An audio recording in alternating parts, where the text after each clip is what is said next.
I can hear the demons call when they do what they do, and now I feel like taking off.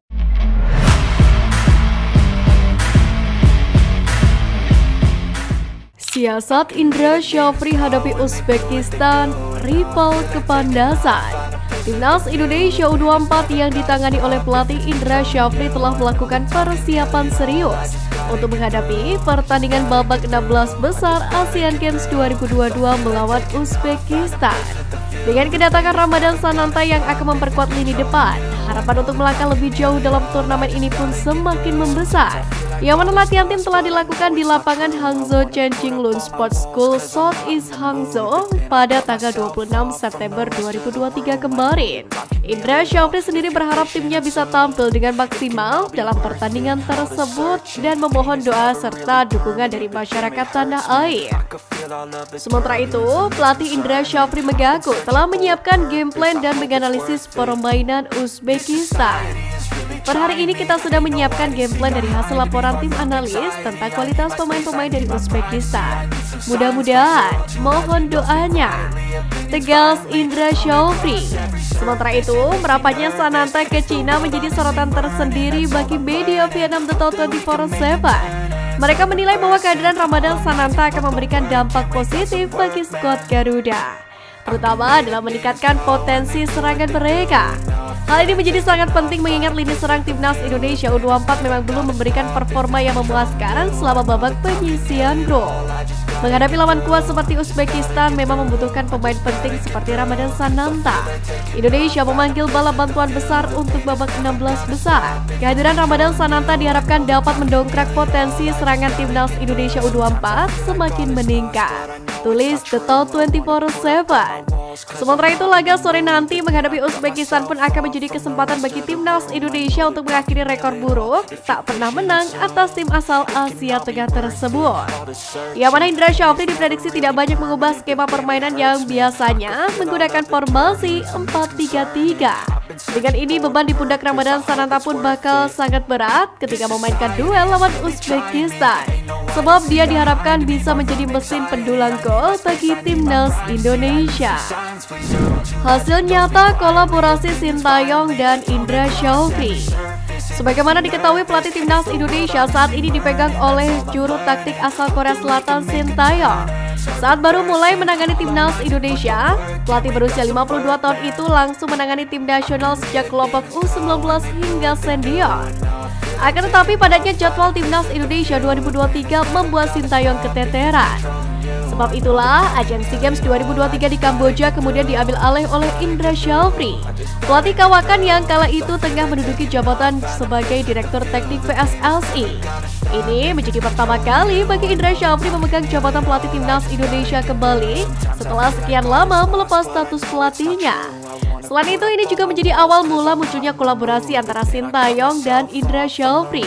Ya, pada SEA Games kemarin, Indra melakukan serangkaian seleksi untuk pemain yang akan dibawa ke SEA Games Kamboja.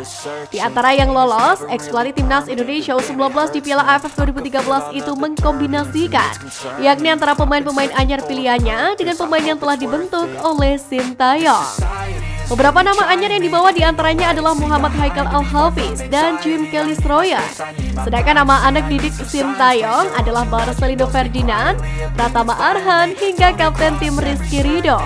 Hasilnya pun luar biasa. Kolaborasi ini sukses membuat Indonesia meraih medali emas di SEA Games setelah 32 tahun lamanya. Indra Syafri pun mengakui bahwa meski Sintayong tidak turun langsung, namun ada peran pelatih asal Korea Selatan itu dalam keberhasilan ini. Kesuksesan ini pun membuat kolaborasi keduanya berlanjut. Melalui PSSI, kedua pelatih top timnas Indonesia itu pun mendapatkan pembagian tugas untuk membawa nama tanah air. Indra Syafri bertanggung jawab untuk timnas Indonesia U20 dan Asian Games, sedangkan Sintayong diplot untuk memegang timnas U23 dan senior.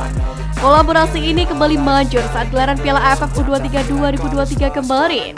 Kala itu Sintayong kesulitan membentuk skuad karena tidak bisa bergabungnya para pemain abroad dan ditahan beberapa pemain oleh tim. Meski begitu, nama-nama pemain yang diorbitkan Indra Syafri di SEA Games kemarin gilirannya menjadi pilihan Sintayong.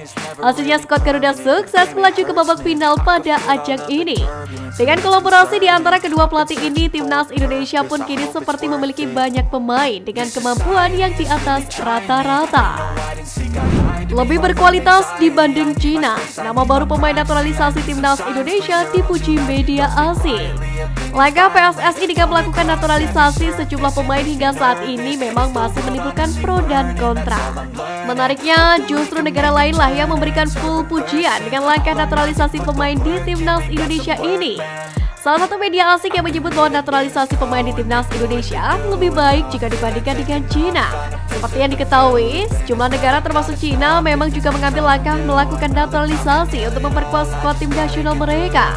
Namun berbeda dengan Indonesia, sejumlah pemain asing yang membela tim nasional Cina tidak memiliki garis keturunan atau berdarah Cina.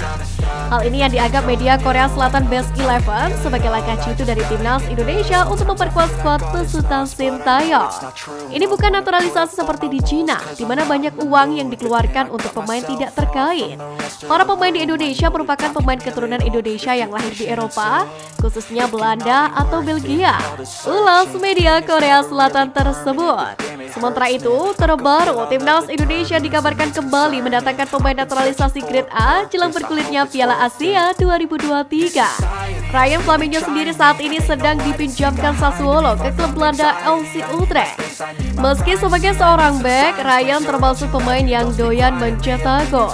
Ia memiliki insting yang bagus baik sebagai pemain bertahan ataupun membantu tim untuk bisa mencetak gol.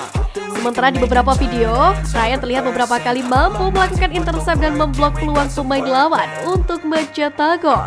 Ia memiliki ketenangan saat duel 1 lawan 1. Ryan memiliki kecakapan saat eksekusi bola mati, seperti saat ia mencetak gol lewat penalti ke gawang Genoa. Dikutip dari data transfer market sepanjang ia bermain untuk tim Primavera Sassuolo, Ryan sudah mencetak 16 gol dan 2 assist dari 58 caps di Primavera 1 Liga Italia 2021-2022.